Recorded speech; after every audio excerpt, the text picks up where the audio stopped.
The UPRN family of shows would like to take a moment to thank our loyal listeners for tuning in to UPRNTalkRadio.com along with 107.7 FM New Orleans. Broadcasting on multiple platforms like Live 365, Ustream, and Shoutcast has made the UPRN the longest-running, highly rated, and best source of quality, unique programming that is not afraid of the status quo in alternative media. This station has a solid course of shows and hosts that refuse to get stuck in a rut or be overrun by a groupthink mentality, because station owner, host, and iCar founder Joe Montaldo knows the value of letting his talented stable of hosts grow uninhibited. In this genre, that's an accomplishment which many in alternative radio are striving for, but are left consistently wanting. This is all made possible because of you, the listener, that tunes in live every night, who can tell the difference that independent thinking makes. The best way to show our appreciation is to thank you and continue to allow our listeners the ability to download the archives of all the shows free of charge on iTunes, Podbean, and SoundCloud. No monthly fees, no cost to download individual shows, and none of the constant hassling for donations. That's the UPRNradio.com difference. So stick around, there's much more to come with new shows on the way. For now, feel free to join your favorite show live in the Pal Talk chat room, easily accessible off UPRNtalkradio.com, and share the experience of listening live with other listeners from around the world. So thanks for listening, and thank you for being a part of the UPRNtalkradio.com family of listeners. Hi, come check out Christina George's new show, Aliens, UFOs, and Beyond, Thursday night, 8 p.m. See you Thursday, Jeff.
The Church of Mabus. Oh, I'm stoked. I'm ready.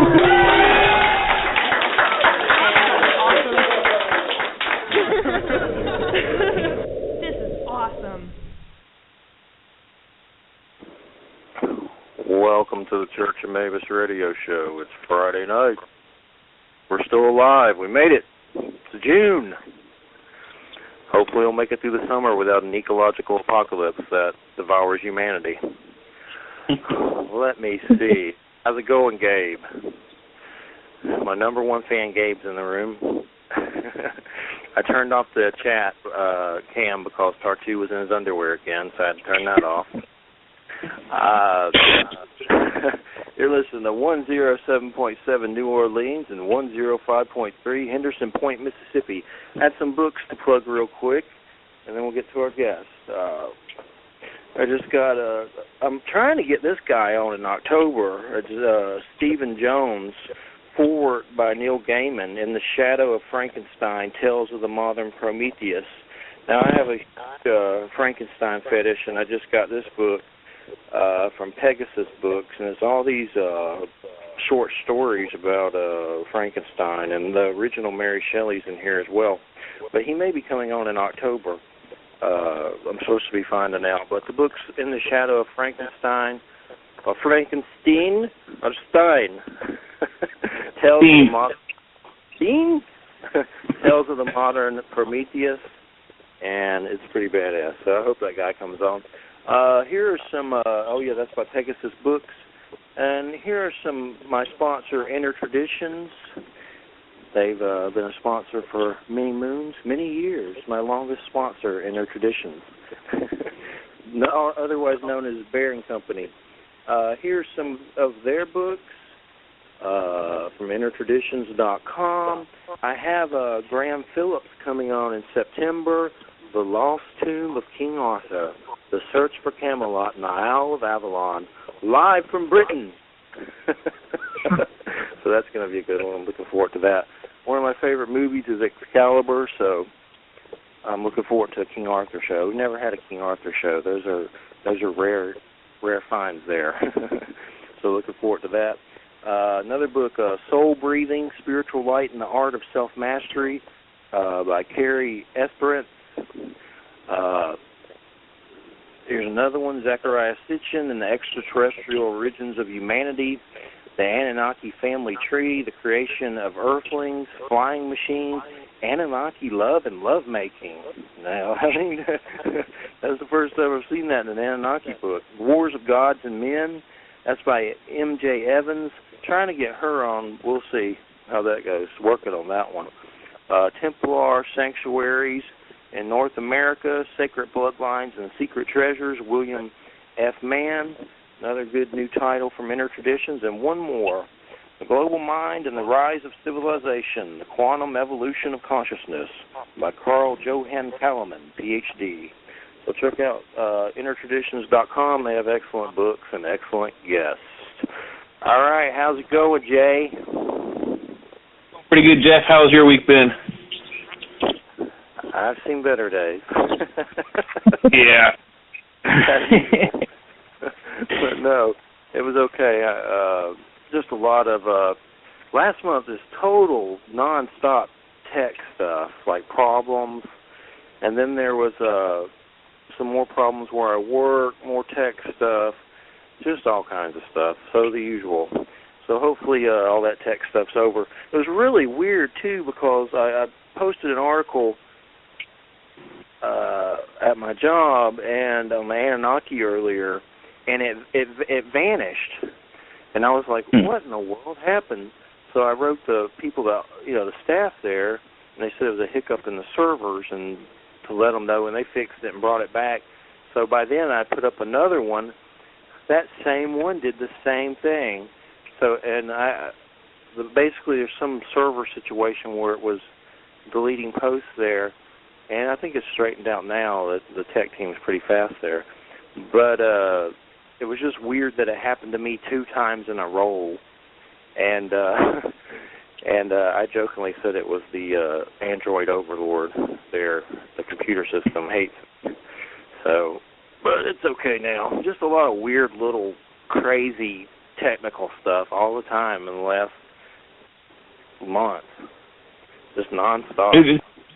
It seems this stuff only happens, though, with paranormal type situations and subjects. People who throw kitty pictures up, there's never a glitch. Yeah, it was definitely paranormal subjects. That's all I post usually, so it was a little weird. It was just like, it's one of those situations where you have all this stuff happen to you, and then finally you get to a point to where everything seems okay, and you catch your breath, and then the next day, more, just boom. That's how it's been. Like you think you're in the clear, but no, you're not. So hopefully I'm in the clear now, but probably not. All right, we got Alyen. I always have trouble saying your name for some reason. I'm from Georgia, so when it comes to that kind of stuff, I'm an idiot. Say your name for me real. I'll just say Alyen. Yeah, that's good. That's good. But the last name is Pastani. Georgia. Alyen. It's Alyen Pastani. Pastani, okay. Right. All right. Got it. Hey, I mean, I had no control of that, But it's like hooked on phonics. Pastani. When I try to say it, it sounds vulgar. Believe me, yeah. I've been chased around and rocks thrown at me with all sorts of versions of my last name. I bet. It's true. Yes. Well, I guess to start out, give us some origins, some background. How did you get drawn into the paranormal? Did something happen? Was it a shamanic death of sorts? That's how it was for me. Something terrible happened. That's how I pretty much got drawn into it. But what's your story? How did you get drawn into it, so to speak, involved with it? Well, before I start that, I want to say, did you know this was Mercury retrograde for the last, month, 4 weeks? This was one of the worst ones. All your tech stuff and everything that was blowing up on you? Yeah. That's what was happening. Yeah, it was Mercury, so he's out of here. Yeah, it just went direct. But there's... I know. Recently, I thought it was at the end of the month, a few days ago it went direct. I mean, I'm not usually affected by it, but geez, bam, it was terrible. But anyway, just to respond to your question,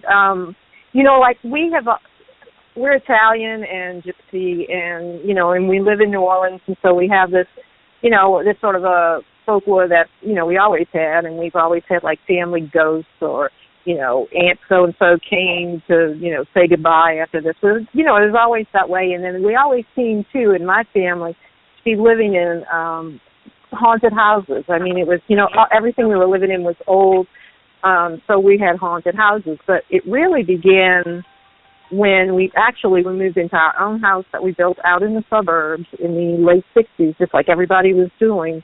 And my mother... who is passed, she passed in 1988, she was involved in that kind of vanguard movement of the paranormal that included Ed and Lorraine Warren and Hans Holzer and Brad Steiger and all those, those early pioneers, I guess I would say, for the modern aspect of what we're seeing now. So she was, she'd go to lectures, and she had a cousin who was really my aunt, and together they would do things like they were learning about transcendental meditation, they were learning to do EVP, take spirit photographs, and one thing is all right. I mean, if you're going to take some pictures and maybe listen to some tapes, but while she was doing this, there were also rituals going on, and she wasn't exactly participating, but she was there and involved.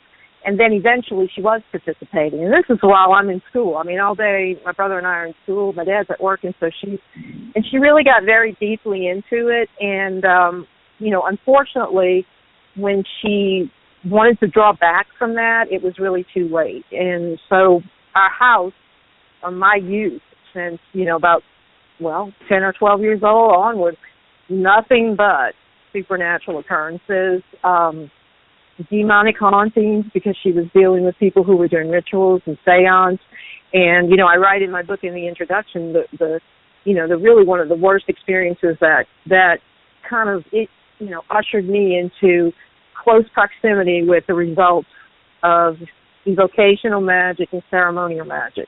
So having lived all of this, and then my mother died in part because of, what she had basically brought into our home, I just wanted to understand it. But on the flip side of that, we always have had, in New Orleans, we all have exposure to that. We all kind of know, he does voodoo, or, we can go to a shop and we can do voodoo if we want. And there was somebody in my family who was like a warlock, but distant. So all of this was kind of like the soup around. It was really, my mother's experimenting with things that she had no idea about. And then when she got into trouble with it, she pulled back, but instead of going to her, her familiar faith, which is Roman Catholicism, she went all the way to born-again Christian, and so that opened up a whole other can of worms, because those, their belief is that you can just drive the devil out of your house, drive it away, and these devils or these demons and entities, they were not inclined to go anywhere. So I lived it, and then I wanted to know, what happened? What the hell happened to me? And that's really what put my foot on the path to where I am now. Well, I want to say one thing. The retrograde, I know that there's supposed to be 4 more planets turning backwards too right now, and my co-host Wham said that ends at the end of this month. So we had Mercury retrograde, and then like 5 planets going backwards at one time. Yeah, we're in a Mars. Yeah, we're in a Mars retrograde until the end of June, and he'll go. He goes.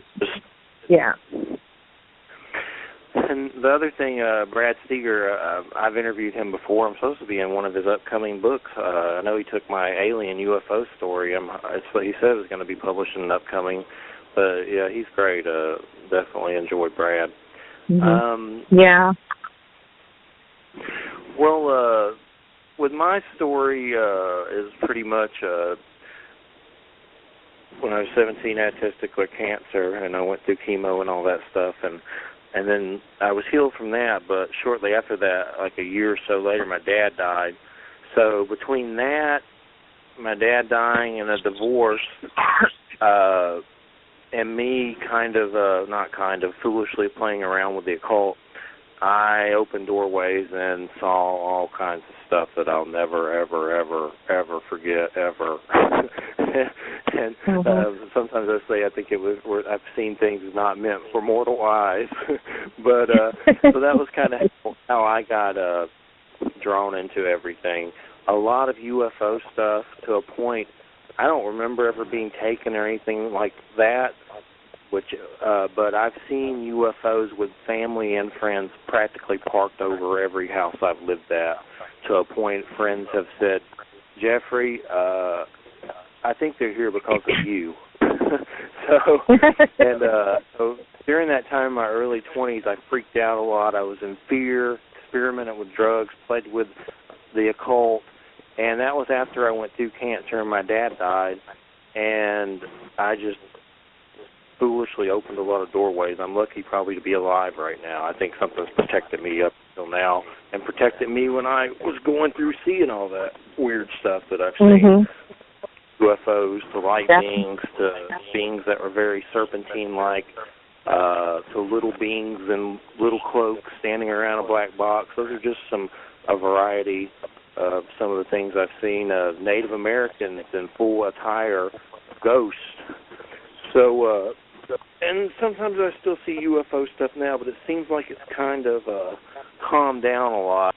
And I do believe on some level that me writing books about the subject and doing the radio show is intertwined with some of the activity, and it's about raising awareness, because I had an incident to where when I first started doing radio, I was having trouble getting interviews with people. Nobody knew who I was. They were ignoring me.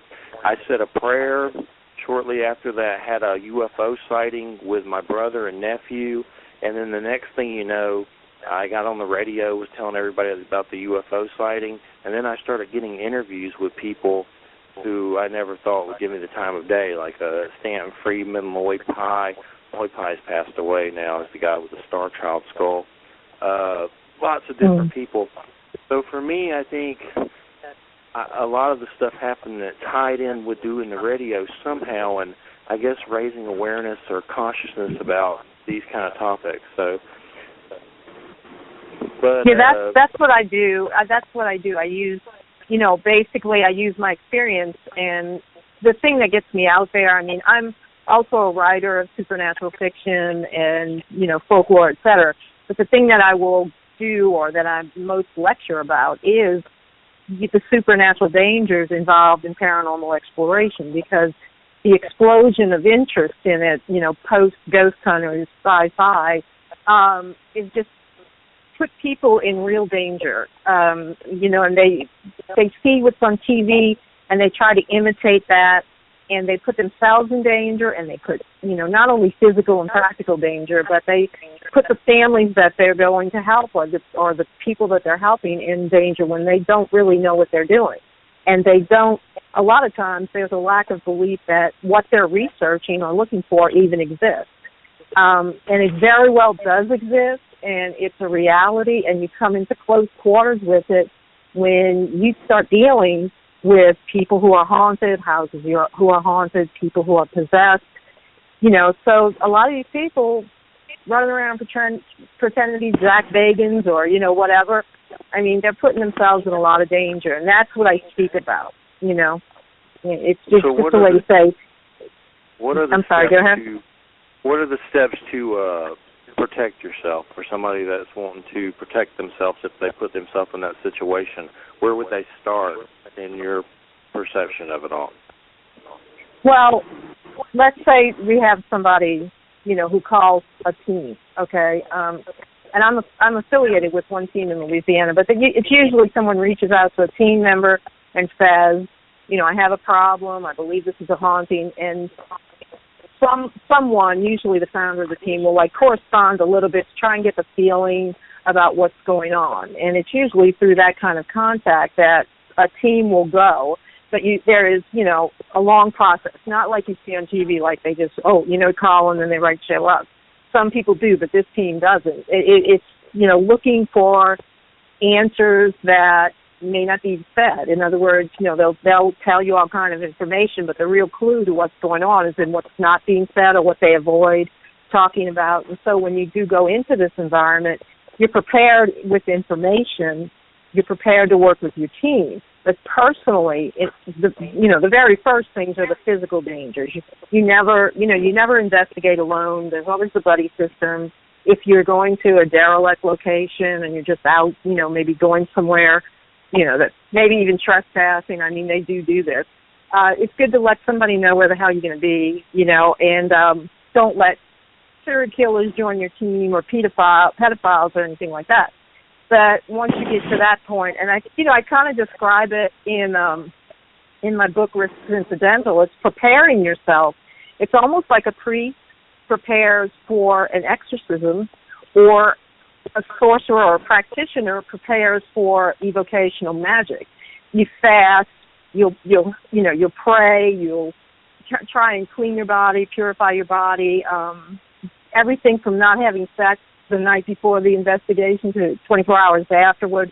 There's a lot that goes into it. And what you're doing is you're giving anything that's negative that you will encounter in that environment, you're giving it less to hold on to than it would if you just showed up, without any kind of preparation. A lot of people say, it's toys and gizmos and all. No, it's you, and it's what you do to protect yourself. And so that's, you start in basically, you say, well, what does somebody do to do a ritual or to, perform the litany, the Eucharist of the Latin Church? Well, you should do that too, and there's a reason for it, because any sort of waste, any sort of weakness, and you get in close quarters with something, and you may be able to drive it out of the person's house, but it's going to attach somewhere and go home with you or that other person. So it's a stable mind and a pure body and no BS, no drinking, no carrying on, taking it seriously. If you can't do that, then you shouldn't be involved in investigating supernatural occurrences. Well, why do you think people go ghost hunting and stuff? I've never really did that. And when I tried to ask people about it, some of them, they kind of shy away from why I think people do it, which is for, questions about the afterlife and life after death.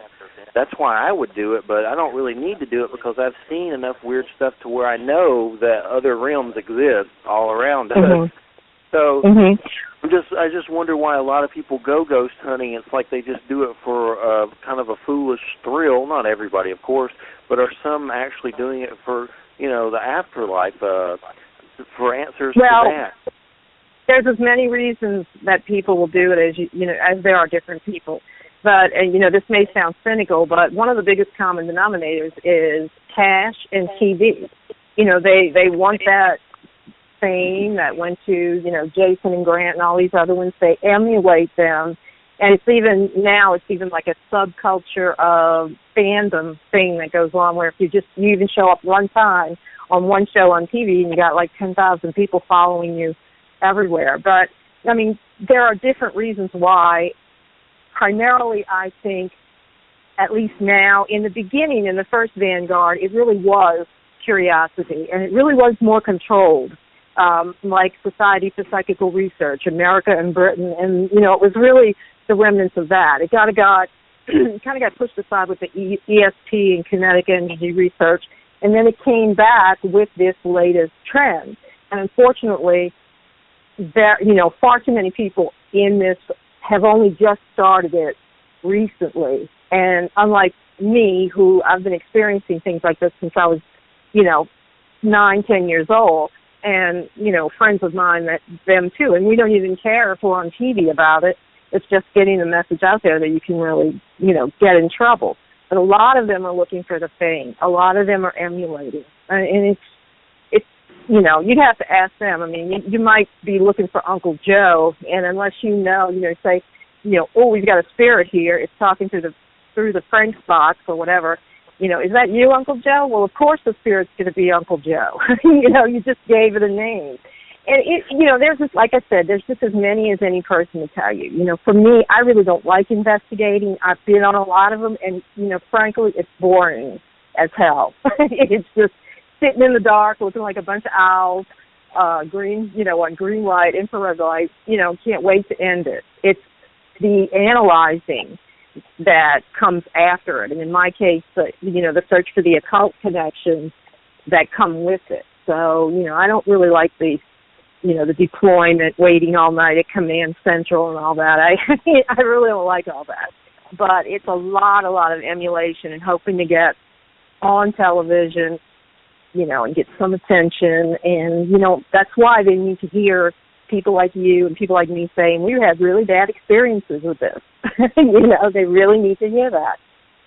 When it comes to those ghost shows, are there any that you think are good? Because it seems like every one of them is just garbage to me personally. I mean, there may be, I'm not saying there's not some good ones, but every one I seem to watch, they're all just, it's funny how television makes a complete mockery out of the ghost thing on some level, and especially the Bigfoot thing.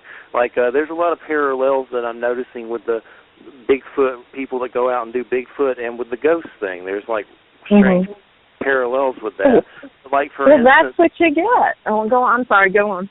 It's interesting how, like on Destination America, there's that show Mountain Monsters, and they're. I was just going to say that. That was the one I can't even watch it. It's so stupid. I can't even get through 5 minutes of it.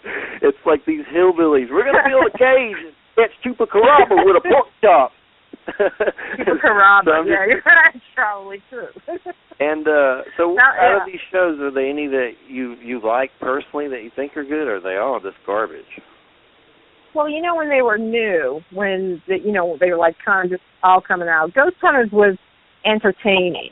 But, and if you talk about that, like their first season, they were always debunking, and I hate the word debunk, but they were never finding anything supernatural. So their sponsors in the network got on them and said, look, you're going to have to say some of this is haunted.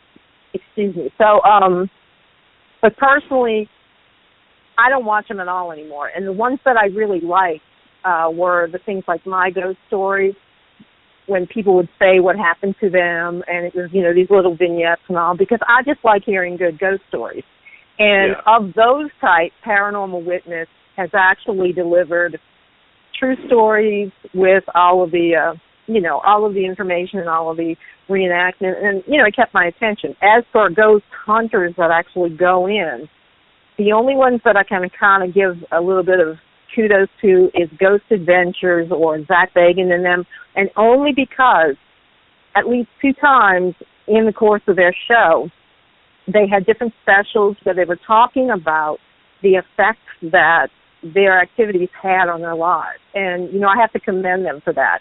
They lost girlfriends, financial problems, sickness, illness. So they were really, of all of those, that little cluster, they were really the ones that said, look, serious stuff has happened to us. This looks like fun, but there's danger. So I gave them that. But as far as watching it, I can't even watch stuff anymore. I mean, it's like, it's not going to happen in 49 minutes of television. It's not going to happen. So it might as well be entertainment, what was that one that's kind of dark and that Michelle Belanger chick's on it? You know, she is Paranormal State.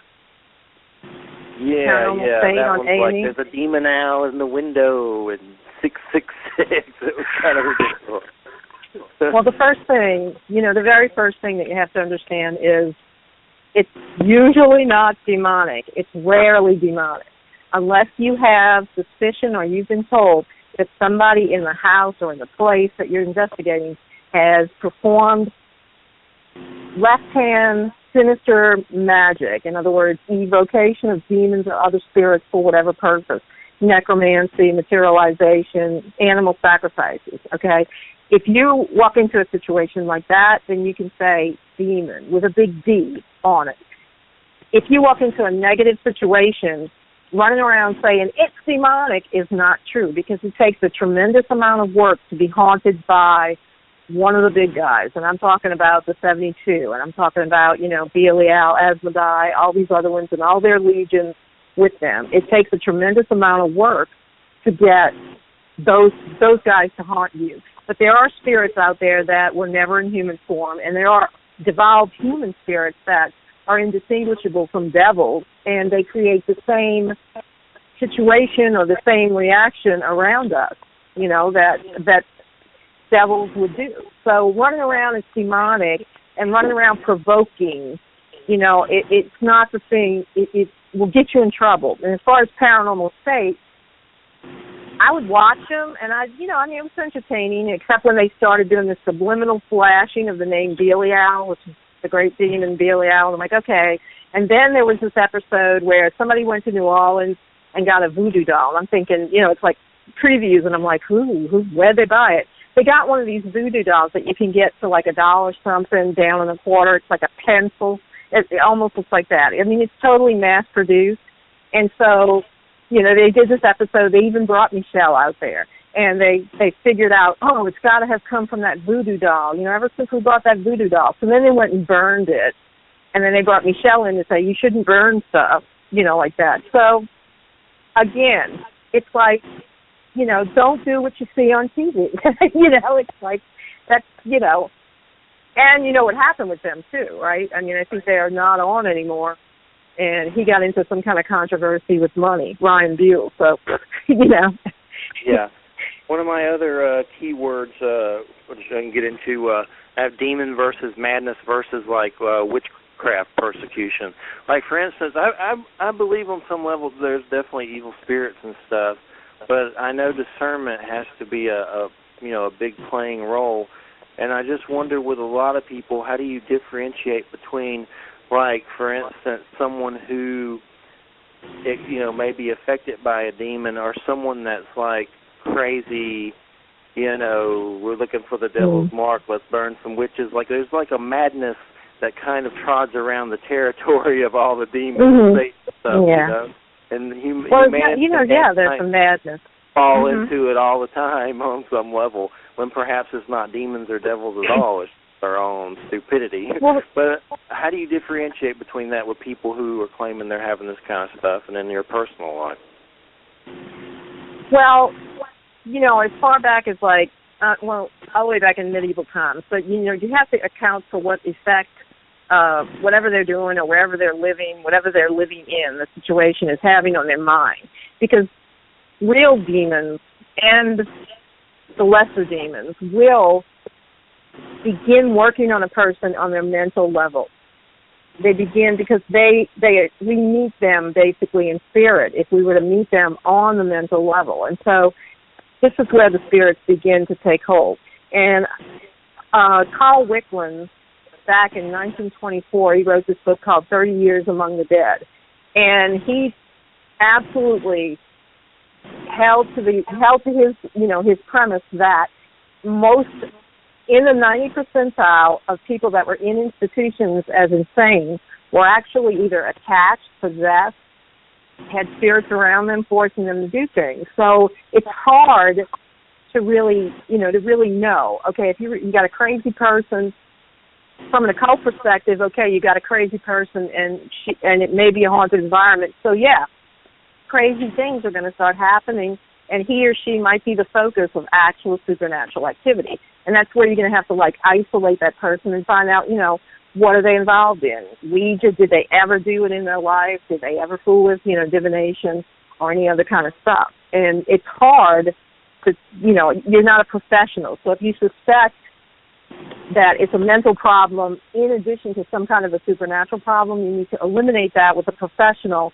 psychologist or whatever to evaluate their practical mental state or their physical state and what may be feeding on that and then manifesting in the environment. And then you just kind of go from there, depending on what it is, But a lot of crazy people, a lot of people that are running around that shouldn't be running out are actually full of attachments from the dead, from places they've been, and this hits paranormal investigators a lot with dramatic consequences. I don't know if you remember Mark and Debbie Constantino.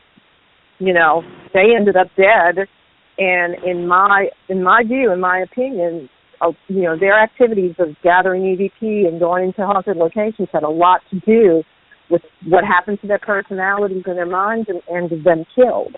So it's a lot of discernment that you have to use. I remember that story. What happened to them exactly? What were they part of? Some show or something? I remember they were part of Ghost Adventures.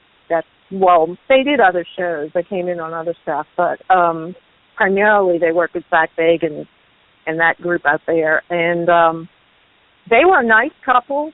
They were they were married and they were sweethearts. I mean, when they started out, they were like, Mark and Debbie. And I never met them personally. I was a fan on one of their pages. I mean, we never spoke.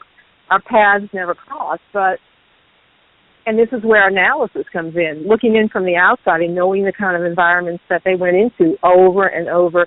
And in particularly, they were using EVP, which is visceral. It's sort of like face-to-face, and you only have the proof of it when you play it right back. And their marriage began to deteriorate. The whole thing that began to have problems, fights. There was this arrest made. Debbie Constantino took a knife at him after he tried to do all of this conflict going on. And then right before he killed her, he and his daughter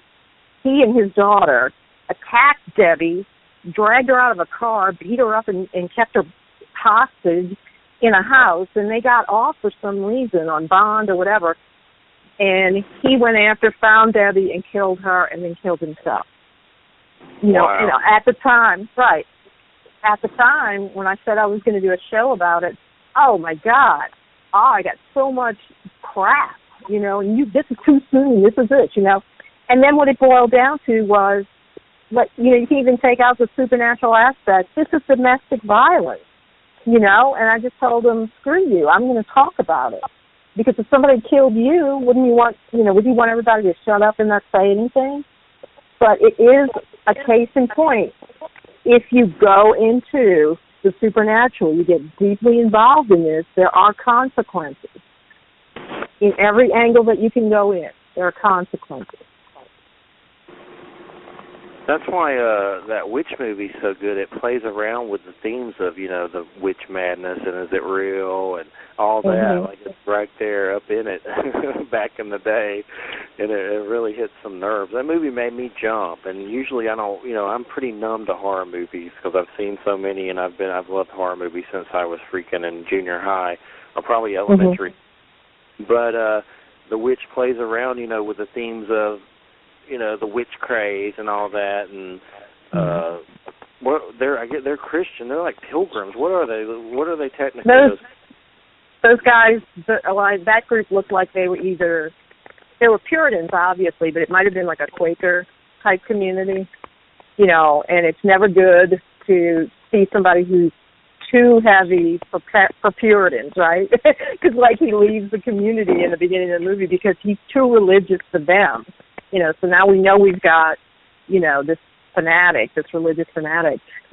People used to, when I say, actually, one of my favorite quote-unquote horror movies or creepy movies is The Blair Witch Project. And everybody goes, they all say, and they start bringing up other stuff. And I'm like, no. And for the same reason, The Witch, because Blair Witch if you continue to look at, like if you look at it more than once and you go back to it, every time you look at it, there's something new. And it was the fact of these kids actually filming themselves and actually having supernatural experiences from what they were looking for. You know, if you listen to them in the interviews they gave and all, it was freaky tiki because, you know, they're out there filming themselves in these woods, etc.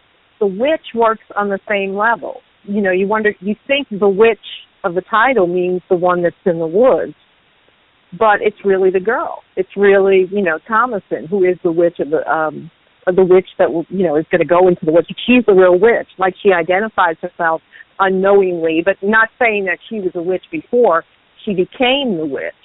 But the other good thing about that movie is that what we see of the witch's practices, the witch in the woods, with stealing the baby and, you know, rubbing the besom and flying and doing all this, you know, this other stuff, that's real nitty-gritty, and that is real witchcraft. So you get a lot of this as Wiccan and do no harm and all this other stuff. And I'm not saying that's not good. I'm just saying what this movie puts in front of you is the nuts and bolts of real witchcraft, right? It's the devil in the form of a goat in the flesh, the rituals and sacrifices that you would have to do, you know, the subjugation of yourself for your reward. And, you know, I mean, this woman killed that baby, you know, not even thinking about it. She drew that little boy in, not even thinking about it. That's visceral, real witchcraft. All this other stuff that everybody's running around. You know, most of the people I know that run around call themselves practitioners and, oh, I'm a witch and I'm a gray witch, and I would certainly not, standing before some kind of altar, kill a baby and rub its blood all over. But that is what's required, or otherwise you're not doing real old-style traditional witchcraft. And this movie is phenomenal. It's quiet. It's it's claustrophobic. And it's right up there for me because you can learn so much just by looking, you know, more times. I mean, just continuing to watch it. You see new things every time you watch that movie too. So, to me, people who don't like it, they want that jumping out scare that you get, you know, something jumping out of somewhere, and it's not like that at all. It's something you take home with you that goes in where? It goes into your mind. It works on your mental level. That's when you know the craft part of it has really been crafted in a movie because you take it home with you and you kind of like ruminate on what you've seen. Yeah, it's very subtle. It works on you, for sure. Mm-hmm. The guy, what was the devil guy's name with the boots and Black stuff? Phillip. Is that based on someone that's real completely? I mean, that's just another name for the devil, right? Black Phillip? Well, the goat is associated with the devil, obviously. And in this instance, he's called Black Phillip. He could be called something else, you know, Jackatom or, you know, whatever, or, you know, in different folklore traditions, you know. But if you read the accounts of the Salem witch trials, and if you look in the European or the medieval records and the time of the Inquisition, it's weird because they're pretty much describing the same thing. And you have to draw a line, like, you know, the devil comes as a handsome man, and even down to the boots and everything, and he's irresistible, and he puts a book in front of the witch. He signs her name. Then he reveals himself sometimes as an animal, the goat or whatever, and so you get all the power and all. A lot of what we now kind of group together as the folklore of witchcraft was actually came from the minds of the inquisitors and the witch finders. You know, it was like almost like a bubbling up of their own fantasies, saying, you know, you're kissing, you're having, you know, sex, you all go to this Sabbath and everybody's having an orgy and all. And so you got to sift through that as well to see where there are, you know, women and men who actually admitted to it and describe what really happens at this Sabbath, and et cetera, thinking that if they confessed they would not get hung or burned. But, you know, that was like, you know, 9 out of 10 you were going to get burned. But a lot of what we think about it now was thought up in the mindset of the times, of the burning times. And it was added to, and, you know, as great as the sin was, they added more to that to make the sin greater when you begin to go into Puritan and Protestant and Reformed churches and stuff like that. So But that witchcraft has always been there. And it's not, I'm not talking about neo-paganism or anything. This is the witchcraft, the witches of the woods, the Hexen in Germany, the witches that tried to kill King James, you know. And when you're confronted with the actual stuff, if you read some of the trial accounts too, I mean, they actually do confess. It's pretty amazing. You know, it's pretty amazing because they were seen in two places at once. They had the people there. Then, you know, they try the animal that she was riding on. They hang the animal and kill her. It's just, from a supernatural perspective and a cult perspective, it's a phenomenon, and it's never going to go away. It's rooted with us, and we take it in our cultures wherever we go. The guy that made the witch, I know his last name's like Eggers or something, but he's supposed to be, I read that he's remaking Nosferatu, and also he has some other movie about a knight in like medieval times and apocalypse or something like that. But yeah, I'd love to see his take on Nosferatu. There's no doubt about that. And that was his first movie. I mean, that was his real, you know, I mean, it kicked out at Sundance, which ironically Blair Witch did too. It won out at Sundance, and that's where it came from, and then it became the phenomenon that it was. And in fact, really, when we were just talking about shows, all these shows that you see on TV, they owe a tremendous debt to the found footage basically style that the Blair Witch Project broke. They, you know, this found footage, running around filming and all that, they are completely in debt to those filmmakers and actually those actors who went and did it.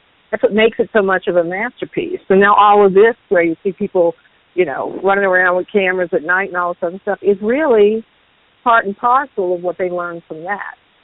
Did you see Blair Witch Guy's Bigfoot movie Exist? No. It's pretty interesting. You mean the guys who made it or the guys who were in it? The guy who made Blair Witch, he made a Bigfoot movie called Exist. Came out like last year or so. It's not bad. I'll have to check it out. Yeah, it's worth checking out. Is it a real? Out. Is it like a documentary or is it like? It's like just these kids that come across Bigfoot in the woods type situation. I can't remember why they're out there. I need to actually watch it again. But it's Bigfoot and it's found footage. And also, interestingly enough, around the same time, Bobcat Goldthwait released Willow Creek, which is another one you might want to check out. It's kind of a found footage Bigfoot. But Bobcat Goldthwait's the guy from Police Academy, and suddenly he's like making weird Bigfoot movies. Willow Creek and Exist.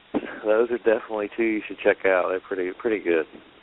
I will. I'll look into it. Bobcat Goldthwait did another one that's real good called God Bless America. That's about this guy that it's kind of a dark comedy, but the guy goes nuts and he becomes a spree killer and starts killing like TV personalities and stuff. He's took a weird turn, old Bobcat, from his Police Academy. But they're good movies. That's what's so... I thought he died. I mean, here I am, and I'm laughing, but I'm like, I thought he died. He's Bobcat. Still alive. Yeah, he's still alive. I remember it. He burned a couch on fire on some show or something. I remember that. But, and couch on fire. But they're worth checking out. We got about 4 minutes. We're going to take a break in a few, and I'm going to let Jay lead in on the second hour, and Joe's doing a little countdown. 4 minutes, everybody, 4 minutes. But Jack Nicholson time. That's right, JoJo. It's Jack Nicholson time. It's Friday night. Time for a little bit of Beaver. We got 3 minutes now. Next week is, hold on, I'll read some guests real quick. Greg Bishop is next week. Project Beta, It Defies Language. Greg Bishop was on the documentary Mirage Men. And it also talks about Paul Benowitz, the guy that, I forget where it was at, but he started seeing a lot of UFO technology in the skies around his house and stuff. And then the military came out and told him it was aliens and started like playing with his head and everything about trying to make him think it was aliens when it was really black ops stuff. So that story's real interesting. We'll get into that. And the guy basically went crazy and killed himself, Paul Benowitz. On a mental level, there you go. Yeah, it gets in your mind and it drives you insane. The government, was feeding him that it was aliens when it was really just them doing weird government stuff. So they were trying to keep it quiet by making him think that. It's a weird story. But there's a documentary called Mirage Men that gets into it as well. All right, we're going on break, everybody. We'll be back in 8 minutes. Break time.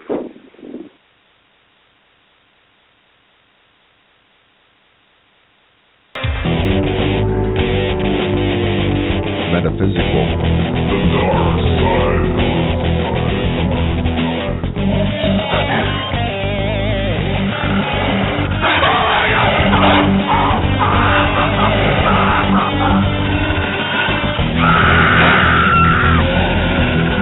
Haunted houses, anything horror, all of it. Deeper and deeper and deeper and deeper and deeper and deeper and deeper and deeper and higher. Oh yeah, me like it. Higher, deeper and higher and higher and higher and deeper and deeper and higher. You mean I could go mad?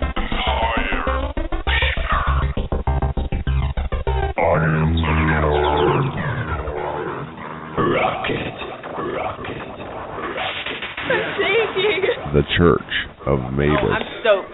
I'm ready.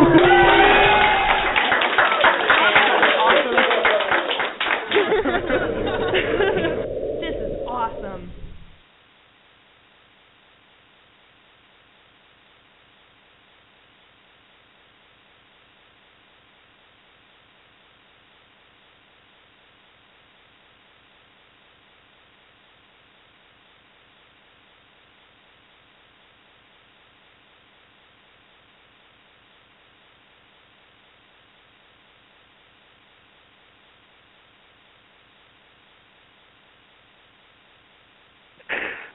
All right. Welcome back to the Church of Mabus radio show. It's Friday night. All right, we're going to let Jay take over for a little bit, and then once he gets it out of the system, I'm going to chime back in with some Necronomicon. Discuss that a little bit. So go ahead, Jay. I want to get into the book you wrote about the dangers of paranormal researching. In the first hour, you mentioned about 24 hours before an investigation, you don't have sex, and 48 hours afterwards, you don't have sex. Can you elaborate on that? What's the reason for that? That's funny that you would. Well, okay. It's all about not giving any entities that you may be evoking or anything that you may encounter something to latch on to. And during sex, there is a specific kind of energy that is created, and it lingers. I guess it's like afterglow, but it really is an energy that attaches to you. It's a physicality. It's something that you carry in your aura, basically, for at least like 48 hours or so, or 72 hours. So it's really good to cut out that activity if you're going on an investigation, especially if you know that there are negative entities involved, shadow entities, or negative, seemingly demonic, but devilish activity going on. And it's all about not having something for them to feed on or attach to. So, I explained it in the book as well. You begin to start changing your diet a little bit, introduce a little bit more garlic and onions, because yes, in folklore, garlic actually works, but in reality it does. And then, clearing your mind, doing a little fasting, making sure that, I'm just going to say it, you've had a BM and, everything's good to go. This is really the best way. Like a priest prepares to do the Mass, or the priest would prepare to do an exorcism, let's say, or some other blessing. this is what he would do. He would fast and, be in a prayerful mindset. Well, you would go, if you're going to go into really close encounter type activity that, puts you in the, right there in the room or right up against the negative entity, well, you want to be in as sort of a spotless as possible, where your mind's not distracted by anything, and you've prepared your body so that it's not easy for them to basically attach to your magnetic aura and follow you home or really do anything to you, because they're going to try that if they want to survive. If it is really something negative that wants to survive and it's attached to that location, well, you don't want it peeling off and going with you. So it's all about cleaning the temple, basically. Your body's your temple, and you really just don't want to give anything for these guys to attach to. Anything that you stir up or that you're going in there to drive out. And it's the same with a practitioner of magic. We have a priest, but if you have someone who is in evocation, demonic manifestation, that kind of, or necromancy, that kind of work, even then, it's a matter of preparing not only the tools which you'll be using, which, can take months and weeks. And there are some people who work demonic magic and prepare for one ritual or one evocation for a year, maybe, and or fix on this one thing, and it takes them longer than that. But it's all about you being in the best possible state, health, spirit-wise, mentally, and bodily, for you to basically encounter these supernatural denizens, the actual things that live in supernatural reality. So it's more of a way to keep them from entering your soul or your mind? From attaching to your aura, basically. We all have like an energy aura. People laugh at that, but it is true. It's like the personal space feeling, when somebody gets too close to you, but we can't all see it, but spirits see us as that. We are almost like phantoms to some of them. We look like their ghosts, and they see that, the light or, the flux of our aura, before they really see anything going on. And so if it's dulled and it's, weighted down by, carnality or, overeating sweets, it's just something for them to link to. Now, when you say souls, in occult tradition, we have the body, obviously, which when we die is going to decay. The soul is considered the life force that animates us through our lives and that links the spirit and the body all together. When the soul departs, what is left is the spirit personality. And a lot of people will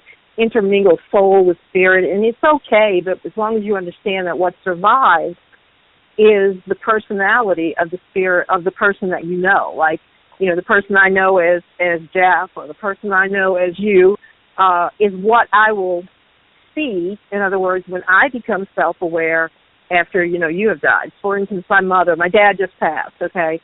When I do finally die, then my spirit will become self-aware in spirit reality, and I will see my dad and my mom and others of my family, and I will know it's them by what I see, because that is their person/ality. It is their spirit person that survives the death process and that lives in the spirit realm. It's the purest.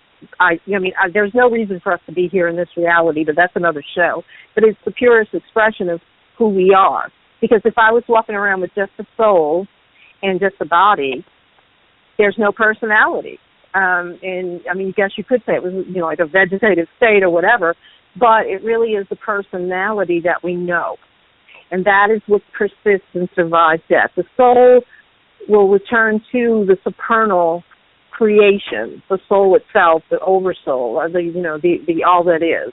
And we don't own it, and it will spend time there with, its maker and its creator, and then it might enliven other beings, and in reincarnation or, lives to come, we may meet the same soul and share memories like deja vu and all that. But the spirit is singularly us. And so the spirit of every living person, almost every living person, is surviving and is in the realm of spirit beyond where we can't see. And if you're religious, then you say, or if you believe, as Catholics do, that there's a purgatory and then there's a judgment. It's the waiting area.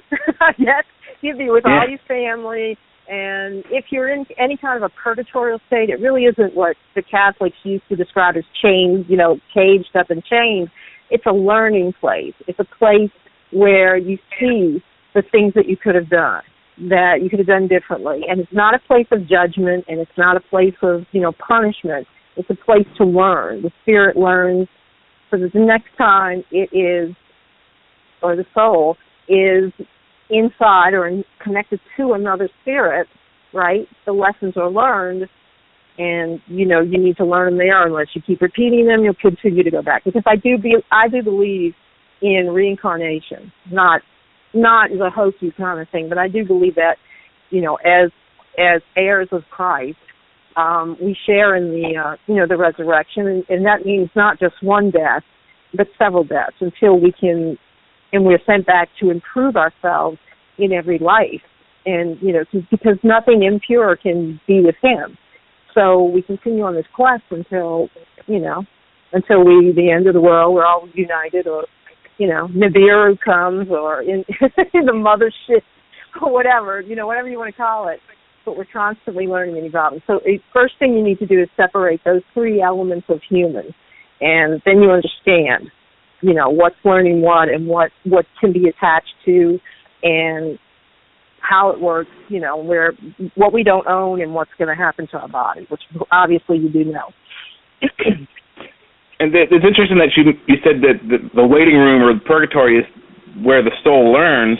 I've heard from other spiritual researchers the exact opposite, that Earth, this reality, is where the soul is sent to learn, and if it fails, it comes back almost immediately in a reincarnated state in a different, either animal or different form, to continue until it learns whatever lesson we're supposed to learn, and then once you get that lesson correct, boom, you become, an eternal light being, like Jeff likes to talk about. So that's interesting you mentioned that. I hadn't heard that before. Well, you can look at this sort of like the penal colony, Earth. It goes into beliefs, and then what you actually come down to believe. My personal belief is that because we are spirit, but we are trapped in physicality. This reality that we're in is the lowest vibration reality that something could exist in. It's material. And you can tell by anything that, for instance, we don't belong here. Like the gorilla that we shot the other day. We can't bring that gorilla back. We can't put Cecil the lion's head back on and he's okay. We don't make anything except problems for ourselves and ruin the planet. So we have no business being here, and we are trapped here. And this goes to some of what you guys talk about, Anunnaki and then FLM and all this other stuff. Our spirit is really us. It is trapped here in the physical realm, in this physical body. And in order to get out of here, which it is kind of a purgatorial state, but in reality or place, it's more like hell, because we don't belong here in this physical reality. But faced with it, that's when we have to do the most. We have to be vigilant for our spirit, and especially if you're someone who's into the paranormal, into occult practices, it's your spirit that you could lose and endanger. The deja vu of stuff we never did, we're picking up on imprints on a soul that was part of, the hypercosmic soul that, is outside and has created everything in here. And that's when you say, God is really just a kid with an ant farm. And I don't mean that to be, I'm not being rude about that, but it's like we really are trapped here. And we've been put here. So, yeah, we do learn lessons here that our personalities can use on the other side once we're self-aware. But I don't think it's instantaneous. We do come back, but I don't believe, that we can, if they're going to send you to purgatory and you're supposed to improve yourself, it's not going to be the physical world, the lowest, meanest, materialist vibration of any level of existence. That's, weighting the deck against you. It's impossible. But there is a spiritual plane where our spirits go and are cleaned and understand, so that if we are sent back, let's say, if the spirit of Uncle Joe is sent back to, 2 generations from him, to work out something, let's say, because he's all saved, in spiritual reality. They can be sent back. And so that's when we pick up the deja vu, and we pick up the life, past life regressions, and that's where we learn whatever we learn. But by and large, the majority of spirits are staying therein. The spirit world. They're not waiting to be judged, although there is one day when that's going to happen. But some are coming back, and some are always in transit. But this isn't the only purgatory. We can't improve ourselves beyond a certain level in physical reality. But the spirit can learn a lot. The spirit can be purified. And, not here, though. You can learn as much as you can take, and then you might come back. So this is hell. It's just my opinion. But the world is hell for us. Spirit beings. Yeah, and I have to agree that this planet is hell for more than one reason. And I also agree that we don't belong here, not from the spiritual aspect, but from the physical aspect of it. If everything is correct in what I've been researching, that we were created by an alien race of beings, particularly the Anunnaki, our bodies aren't suited to this environment. Or we're suited to the gravity, since we've born here and evolved here for, a million years or whatever it is. But you look at every other mammal on the planet, fully 90% of them have a full set of fur on them. They're fully covered in fur to protect them from the sun. We're not, and this is like nearly poisonous to us. So we definitely don't belong on this planet for sure. And I agree with you. We just can't. We can't be this. Because and that's what Christ did. I'm not taking it in a religious term, but Christ saved our spirit. So if you're someone who believes in Christ and understanding what He did on the cross, He didn't die to save us just from one physical death here in this reality. He died to save all our spirits, to save our spirit. And this is why I believe that in instances where you can go back, it's almost like He's like a coach saying, you can do it, you can go back, because you continue to be an heir of what He did, and that's one of the, the theories that I like to explain reincarnation and returning to this, this terrible, it's not a terrible reality if humans wouldn't be here. So obviously we have no business being here. That's just it, plain and simple. We have no business how we got here. We can debate, but we don't have any business on this planet. Yeah, that definitely agree with that. But since you brought up the Anunnaki aspect of things and the UFO aspect of things, I don't have your book physically. I was looking at it, on the previews on Amazon, so I wasn't able to get a whole lot out of it. At any point, do you deal with the dangers involved with UFO research? Yeah, and the way that I look at it, like Joe and I were discussing this on the break, it's the Anunnaki, I've read this great book called From the Ashes of Angels, and it's by Patrick Hawthorne, I think, and he studies basically the entire, whole thing about the angels coming down to earth, et cetera, the fallen and the watchtowers, and et cetera, and et cetera. And I believe in Eden, being in the Mesopotamian. You know what? You're going to have to ask me that question again. I'm sorry. I got distracted. What did you want to know, Jay? I'm so sorry. It happens. What dangers you perceived in doing research into the UFO? Okay. Thank you. I'm so sorry, but hey, I'm human, so I'm a spirit in a human body. The way that I look at it, and the way that occult tradition, the Western occult tradition, as well as the ancient tradition, is that what you see, what we see now is, when we talk about UFOs and visits from graves, it's all part of the same demonic reality that was here from primordial time, and it's connected to the fallen that followed not Lucifer, but the original rebels went with Belial into this world. And if you read all of the Enoch and everything, they were cast down into this reality. And they lost their forms. They lost their forms, their physical bodies, which is one reason why when you evoke a demon, it appears in so many different forms, because it doesn't have a form unless we bring it into this physical reality. And demonic reality, which is where they exist, has been here with us. It's unseen. It's another level of the supernatural that is almost between, it's sort of like that gray area between physical and supernatural. It's not totally physical. It's not totally supernatural. It can manifest itself in any form that we can understand, and we influence it a lot. They are not evil, but they're not good. And the ancient civilizations of the Mesopotamian Delta, Sumeria, et cetera, all the way through Egypt, et cetera, would just propitiate them, the demonic, with offerings to basically keep them uninvolved in human affairs. So what you see today as the alien manifestation, it's coming from the same reality that someone in the 1600s would say they saw a fairy mound, and little creatures going in all dressed like like they were with the little Elizabethan or whatever, and that's why we see technology and science, et cetera, because that is what we expect and that's how they appear to us. But in the book, From the Ashes of Angels, there's a really interesting discussion about where Eden was, who the Kurds are, and the Yazidi, who actually worship a form of Lucifer.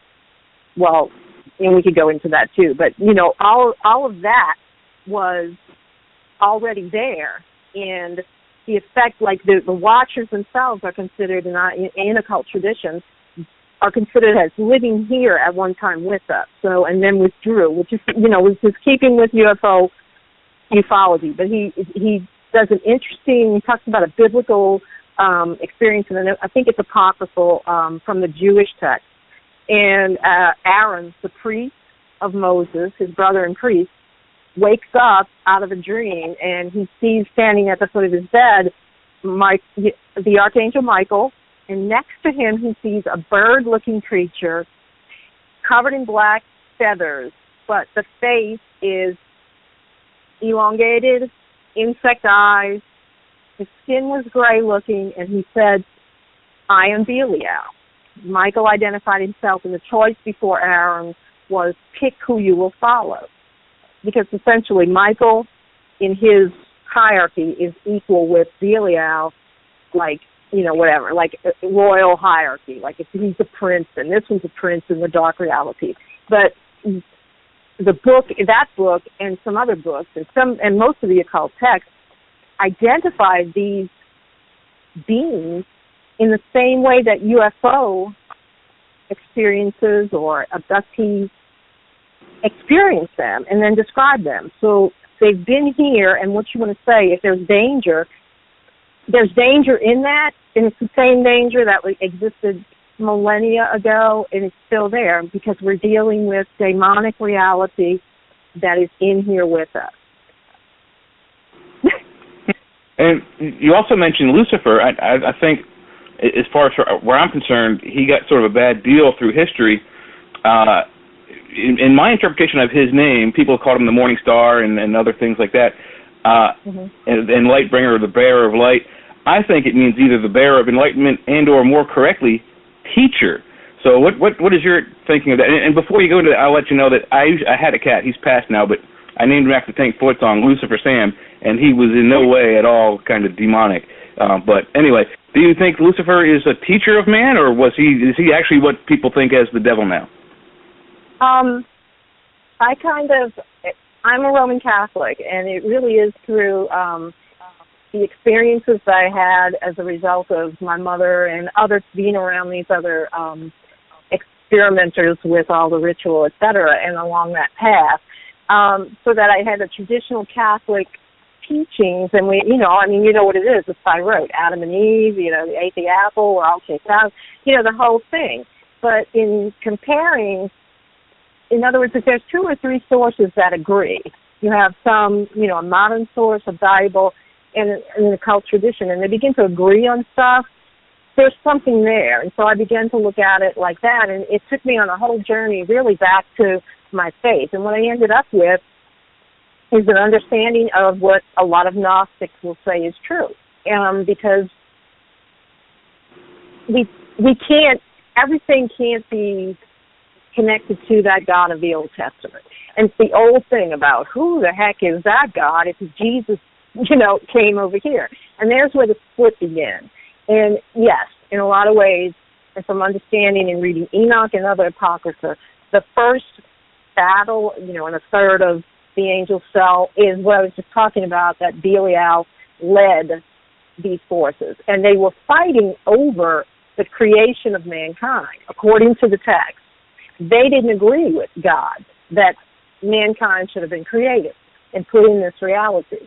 There's even allusions to way back when God, the God of the Old Testament, Yahweh, punched into this reality from a different reality and brought all of them with him, these angels under Belial, etc. And when they were cast down into the world, this is where they got their evil natures. This is where they got their horrible visages and everything.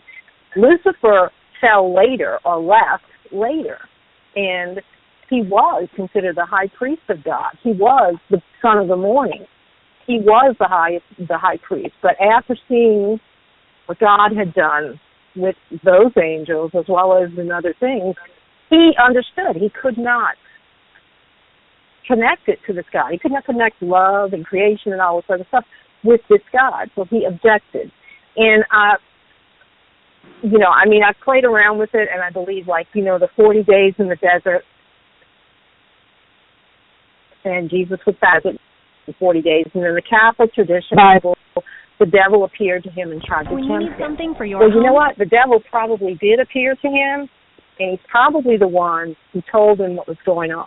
Because the only way for the true creator, the true supernal, to free our spirits was to put something in here, was to come in here and be us and live in our body, and then conquer death to get us out. There's the ransom, right? So, Jesus is in the desert, and I do believe that the light, the bearer of light told him, this is what's up, and he may have been told no, or the supernal God may have been said no by, a million times. Jesus said yes. He said yes, and that makes it different. And then people say, oh, you're a Gnostic. Oh, I was like, well, the proof is this. If Christ on the cross, and I know he did what he did, and he died, and he paid the ransom for all crimes, why are we here?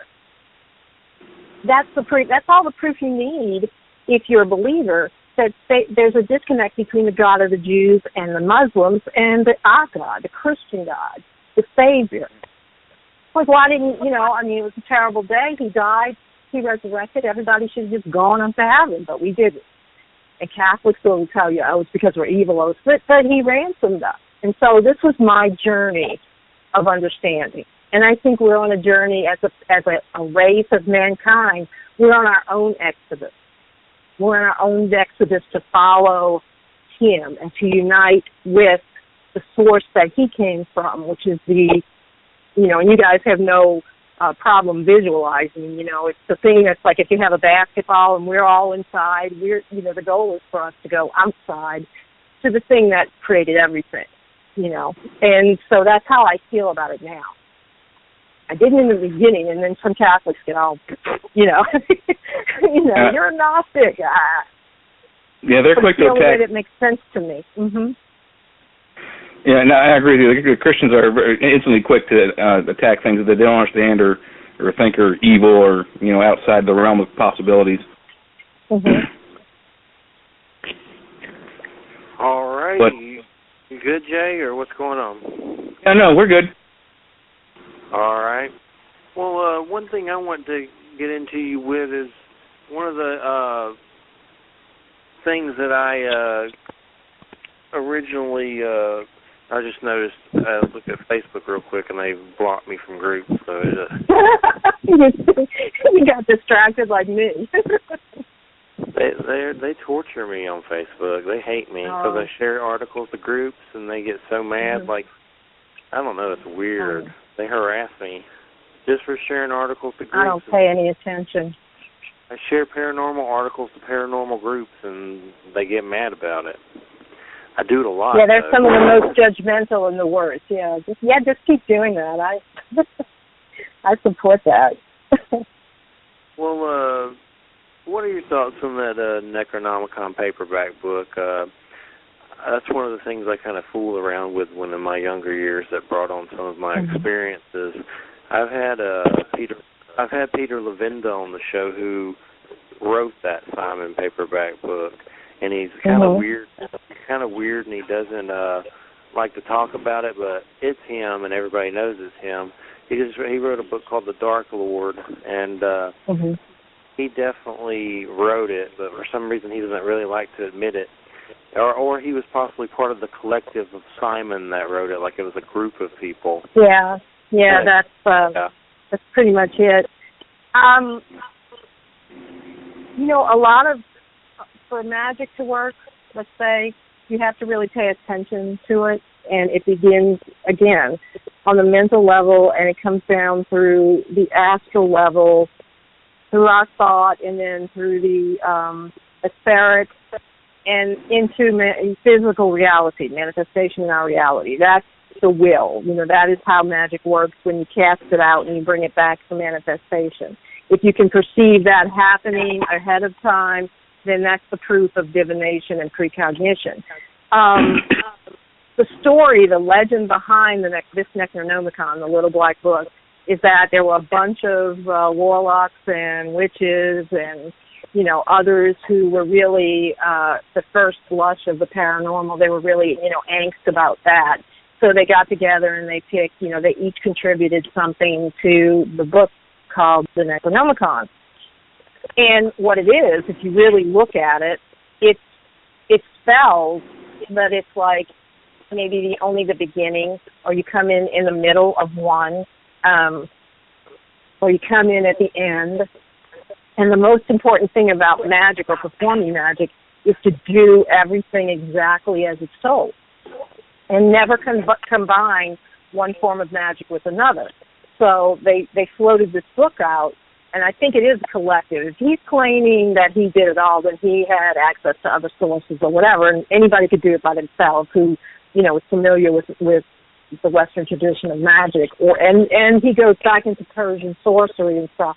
But the danger is he has pieces of Enochian magic in there, Persian, jinns, etc. And they intended, whoever, if it was just him or the group, they intended to really burn these people badly who thought that they could just do magic and everything was cool, it was going to be far out and all this. They intentionally meant to harm those people by the people's own actions. And that's the problem that I have with actually just the setup in the practical matter. The supernatural thing is twofold. You have the actual rituals and, you see written there, but the intent behind it is all the attention focused on it and the connection to a greater mythos by Lovecraft. It actually can make it dangerous because so many people believe it's dangerous and, detrimental and cause death, etc. My personal experience with it, I was in Barnes & Noble actually one day. I said, look at this crap, and I took it home.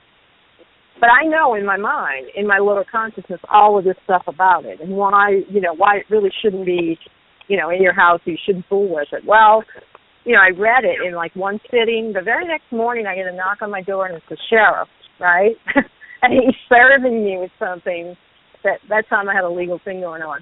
But I wasn't somewhere where they should have been able to find me, and I was like, okay, and I threw the thing out. I don't mind admitting if I screw up, when I screw up, because somebody could learn from the experience. But I took the thing out of my house, nothing ever happened like that again. And it's a matter of how much you know, and it's really to read to entertain yourself with, because you cannot, have some opening of a gate and then the next, that's like Enochian, and the next thing you've got some old witchcraft thing telling you, get a frog and crucify it.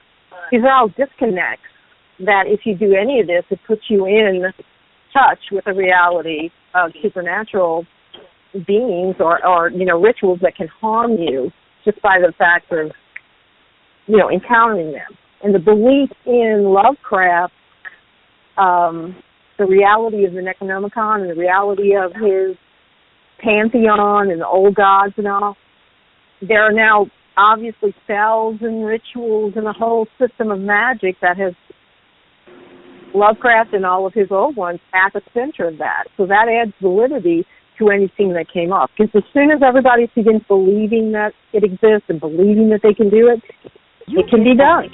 It's magic. That's it. So it's really a dangerous little book. You should only entertain yourself with it.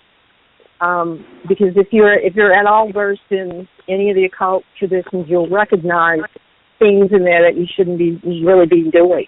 Unless you're at a certain level or you have it in another book, you can do it. But it's a nasty little thing to have around.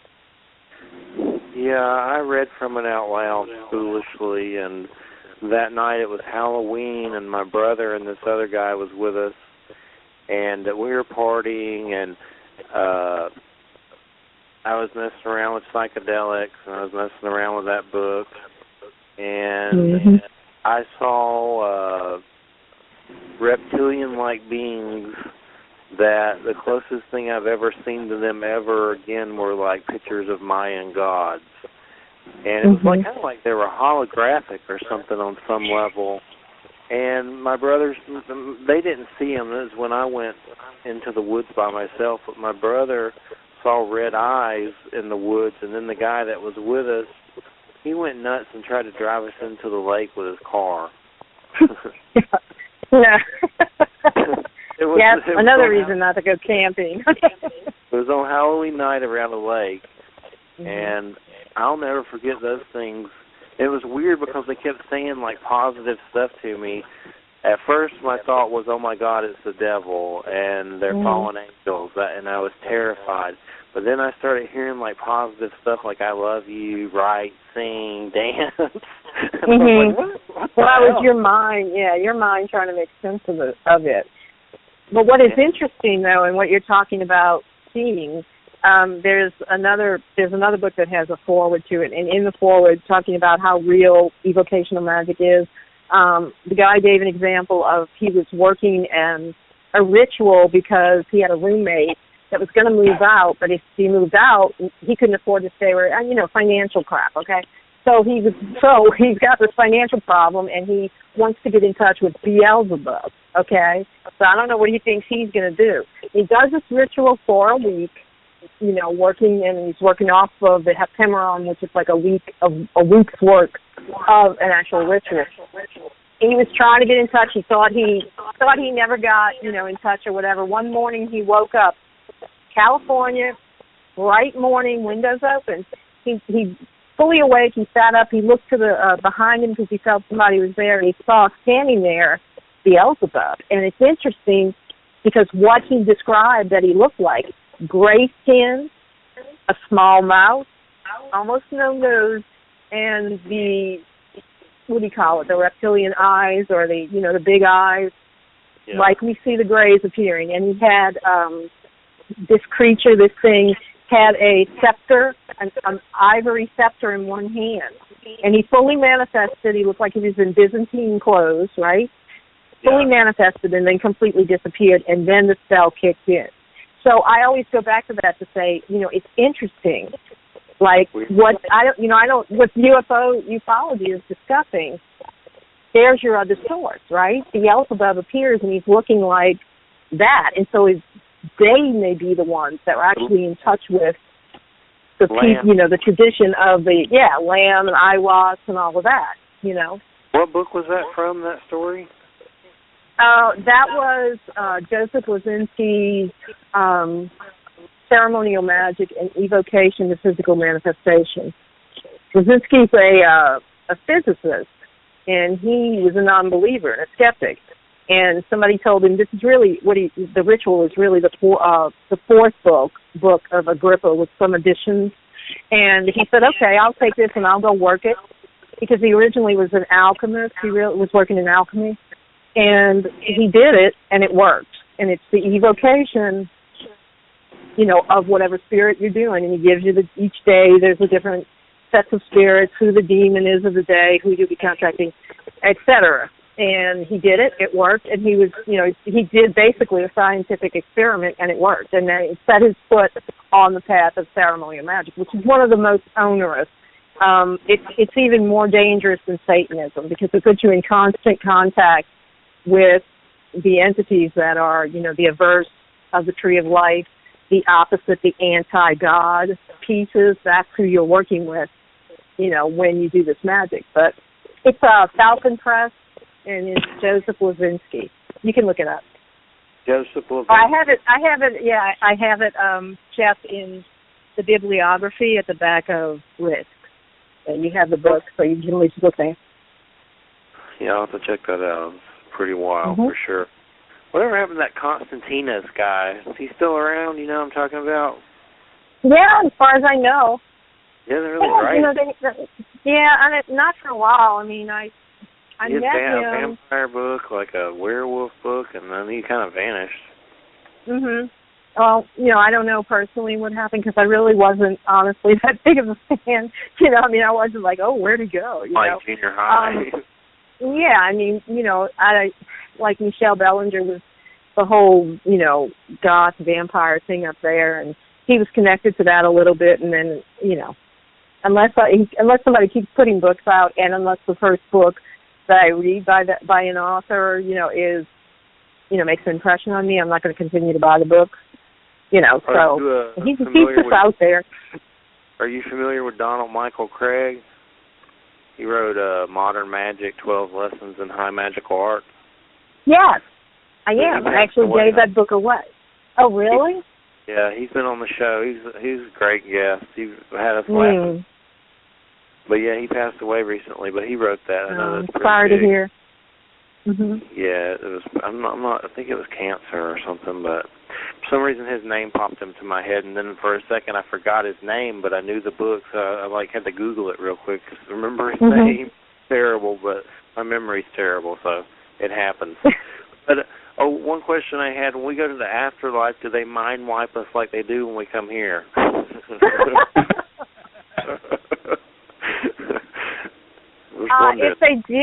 If they did that, then our family that comes to tell us goodbye and stuff like that, or that our ancestors or grandfathers, grandmothers, and everything that come and reveal themselves, they wouldn't do that. So I'd have to say no, because you don't learn anything from a wiped out mind, right?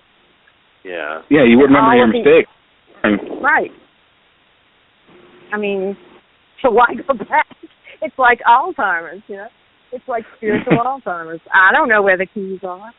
Look in the refrigerator. My mom asked me that question. It's a pretty valid question. No, it is. I mean, because I guess, like, if you take some sort of a religious viewpoint and not just an occult, a lot of our growth and our salvation, I guess you would say, or our continuity is connected to who we are while we're here on this planet. So to wipe all of that out defeats the purpose of higher spirits and, our spirit guides or spirit guides connected to them who are there to teach our spirit where we erred and what we did right and what we could do better. So we need to have that memory. But it isn't like, constant. Like, I can't imagine that it's a constant thing. But the times when you feel that your family's close, your dead family members are close, they wouldn't do that if they just forgot everything. Someone's in the chat room talking about the devil there, Satan, Lucifer, and Caligastia. Are you familiar with that? Caligastia? Satan what? Where is this? Is it the same? It's in the chat room. It says, I can't see that. Few people are aware that the entity that is spoke of as being the devil refers to three individuals whose namesake are familiar and used in a singular fashion, as in the devil. They are Satan, Lucifer, and Caligastia, the last being less well known. I was just asking if you knew who Caligastia was, because I've never heard of that one. No, I can't say, and I can't say that I have. The idea of the Trinity that creates Lucifer is obviously, it's kind of floated out there by the the Antichrist group is, there's a Trinity, here's a Trinity. But it is correct to say that Satan is not, and I'm sure you've read this, that Satan, in the way that it was originally intended in the Jewish Bible or in the Jewish text, it does not mean evil, it means advocate or adversary. And this casts Satan in rather the role of a prosecutor of mankind, especially in Job. Satan, the devil, the Antichrist, etc. They've kind of, over the millennia, they've melded Lucifer and Satan and the devil all into one sort of package. When in reality they were separate. In other words, Lucifer, the higher rank, maybe Belial was like right on his right-hand side. So if you want to say devil, it's that group, the demons, and then Satan is the role that they're forced in, especially Lucifer. They're forced in by this whole reality created, by a greater mind or, by the God of... It's all just so morbid, and then God kills himself to save us. It's just like, it's just very bizarrely morbid. We got a few minutes left here. Alyen will be up next with Supernatural Substation. Who do you got on tonight? Michael Angley. It's Night of the Living Host. It's you, me, Jay, and then Michael Angley, and me and Michael. Nice. So he's joining me. Yeah. On Facebook. Well, we appreciate it. You've been a great guest. Really enjoyed it. And definitely, I'm still processing. I liked it, though. Definitely enjoyed it. Well, good. I hope you're liking the book. You said you had a question about Bras Coupe. Bras Coupe, the Zombie King. Oh, yeah. That's like that's one of the voodoo characters, right? Yeah, he was a real person. The stories in Haunting Tales, they're based on a lot of lore that has been proved out, and some family traditions that were communicated in my family. Bras Coupe was a real man, and they called him the Zombie King, and he terrorized New Orleans for most of 1836 and 37 until he was caught and hung on the gallows that used to be where Jackson Square is. That was an execution place. They hung him, and they could only leave him up there for 2 hours, because his body was basically dead. He was a walking corpse. He was a zombie, an actual physical zombie who lengthened his life and stayed alive through magic. And they took him down because basically they had hung up a dying corpse or a dead corpse. And that's a true story. That's a true, because in the book I quote Louis Morrow Gottschalk, who is my relative, and he was there for all of that. He wrote it down in his notes of a pianist. As one of the highlights, I guess, yeah. So he's sort of, when you get down to New Orleans, these oddball and unbelievable things are real. And you just accept that. You got necromancers and zombie kings. All right, Yep. well, we're at the end here. We appreciate it, and good luck with your show. Thanks for coming on. Appreciate it. Thank you for having me. Good night. Right. See everybody tomorrow at the meeting, everybody. The meeting.